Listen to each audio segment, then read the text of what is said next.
What if I told you progressive rock didn't begin with Yes or Genesis, but with a 3-minute pop song that took 6 months to record? Or that the Beatles smuggled a 40-piece orchestra into rock, while the Doors hid unsettling voices in a track that wouldn't be uncovered until decades later?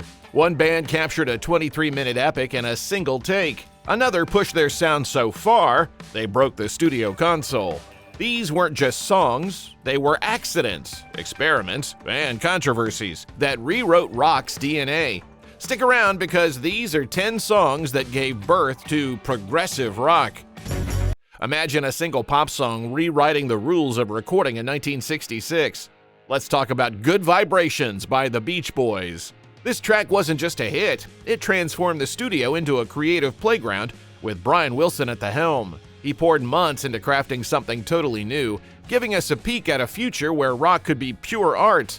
Picture this, over 90 hours of tape across roughly 6 months for a song that's about 3.5 minutes long. Sounds wild, doesn't it? How did they pull it off with the tech of the day? Wilson used a modular recording approach, capturing separate musical parts with the Wrecking Crew, a team of elite session players, then piecing them together like a complex puzzle. The result was a shifting, layered soundscape unlike anything before. Fun fact, that eerie sci-fi electro-theremin sound, played by Paul Tanner, added a weird, wonderful vibe no one expected in pop. This wasn't just about catchy melodies. Wilson proved you could construct a multi-section piece in the studio, an approach prog bands would adopt to build side-long epics. Stick around, because this was only the beginning. There's another track coming up that pushed boundaries even further with a sound so grand, it felt like a story unfolding. But before that, don't forget to like and subscribe to the channel. Let's talk about A Day in the Life by the Beatles from 1967. This song took ordinary moments like skimming a newspaper and wrapped them in massive orchestral layers. It's the kind of bold move that made rock seem bigger than just a quick hit. Recording with a 40-piece orchestra for a rock track was unheard of at the time. Could classical swells really blend with guitars and drums? They took the risk, and it paid off. Here's why it matters. Those wild glissendos, written as a loose score with the direction to begin from nothing and build to the end of the world, created a rush that pulls you in. Then there's that haunting final chord, an E major held for over 40 seconds across multiple keyboards with the recording level cranked up, lingering like a ghostly echo. Fun fact, they poured roughly 34 hours in the studio perfecting this track for Sgt. Pepper's Lonely Hearts Club Band. That's pure commitment. This wasn't just music, it showed rock could tell sweeping cinematic stories with a classical twist. That blend inspired prog bands to think even bigger, mixing genres into something epic. And if you think that was bold, wait until you hear how one instrument took the spotlight in a way no one expected. Now let's explore the next surprise. I was feeling kind of seasick. What if a single organ riff could steal the show in rock? Check out A Wider Shade of Pale by Procol Harum from 1967. This song didn't just experiment with keyboards, it made them the core of the track. While guitars often ruled rock, here the organ motif, written by Matthew Fisher, is central, and Fisher later won a co-writing claim for that motif. It was a bold move that shifted everything. Now imagine blending classical ideas, specifically Bach-inspired melodies, with rock.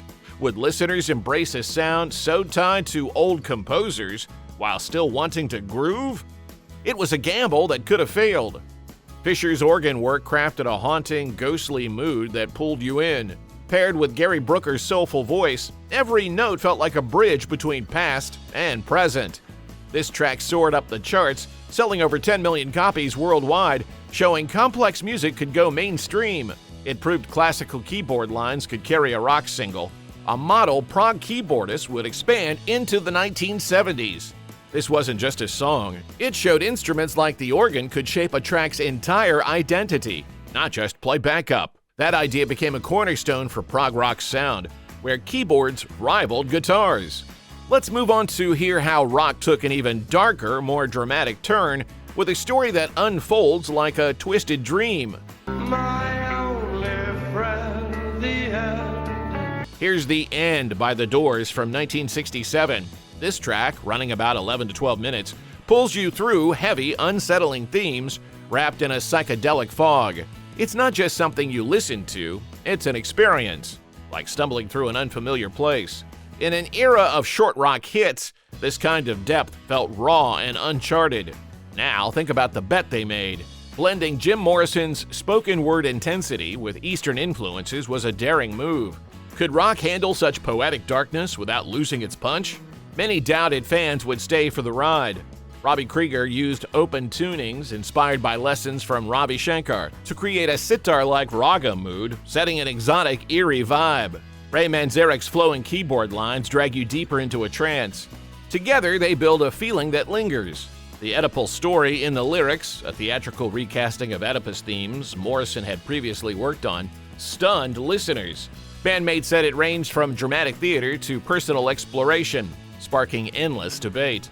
A later remix for Apocalypse Now exposes previously buried scat and expletives, showing how layered the original sessions were. This track proved rock could hold long-form, psychologically serious pieces. Proto-prog bands took notice.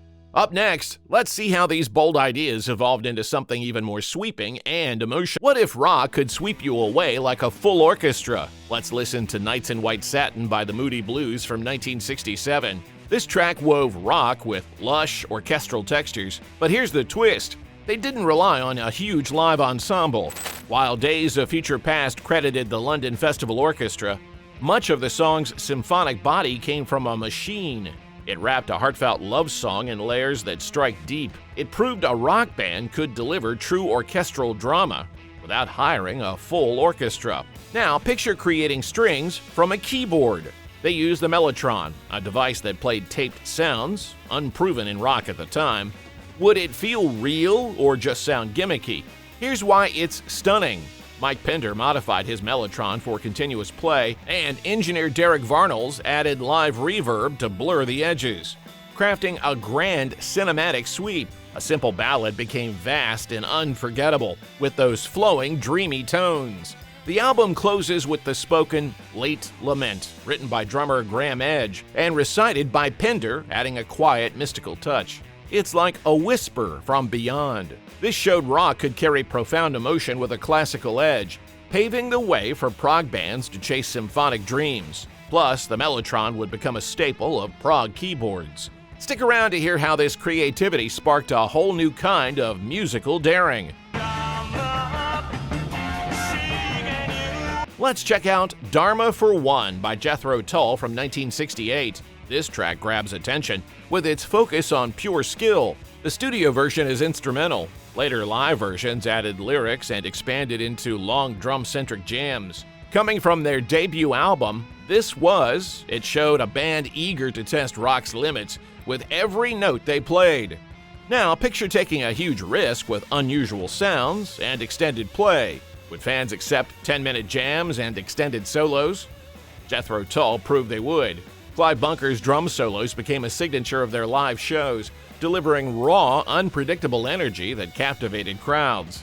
Live, the song often stretched past 20 minutes, with an extended drum solo showing audiences there was appetite for technical displays and long-form improvisation. They even used the Claghorn, a homemade hybrid usually credited to Jeffrey Hammond, to add unusual colors. That Claghorn mixed of flutes with a saxophone mouthpiece, creating a sound unlike anything else. This wasn't just music, it was rock standing shoulder to shoulder with jazz in terms of sheer ability. That emphasis on musical chops became a huge part of prog rock's identity, pushing bands to value skill as much as melody. Next, let's explore how this fearless approach opened the door to even wilder experiments in sound. 21st century schizoid man. What if rock could harness pure chaos and make it mesmerizing? Let's tackle 21st Century Schizoid Man by King Crimson from 1969. This track, running 7.5 minutes, fuses raw, heavy power with jazzy, offbeat twists you wouldn't see coming. From their debut album, In the Court of the Crimson King, it struck like a tempest, redefining what rock could be. It's a punch that somehow holds together with eerie precision. Now imagine the hurdle. Distorted, jagged riffs paired with complex structures.